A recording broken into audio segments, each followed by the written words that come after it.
have praised the deal reached in Alex Murdaugh's multi-million-dollar fraud and theft case. But for some of his victims, the plea agreement has them feeling robbed all over again. Former Highway Patrolman Tommy Moore says that he trusted the state to get justice for him after Murdaugh stole his money. And he tells investigative reporter Ann Emerson this negotiated plea falls short. Ann? Sentencing yesterday, I asked Trooper Thomas Moore if he would be in court to make a victim's impact statement. He told me there was no point. The deal was made, a deal he says he was never consulted on or agreed to as a victim. Alex Murdaugh stole Trooper Thomas Moore's money, $100,000, after a wreck left the trooper with career-ending injuries. Murdaugh even admitted to the crimes on day 24 of his double murder trial. You just took his money. You never had to actually lie to his face, is what you're saying? He and I never had a conversation, but I did take that. I did take that money. But that's not who Moore is upset with today. I've got past my anger with him. My anger now has turned towards the state in this negotiated plea. Moore says he learned about the plea deal after it was a done deal.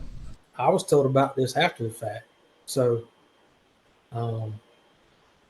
I can't speak for all the other victims, but for me, it's not, there's no justice here.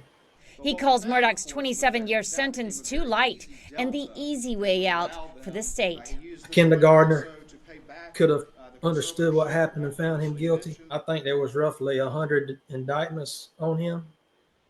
It could have been like 1,000 years. And as far as Murdaugh being unable to pay back his victims, he doesn't buy it. That's bull crap.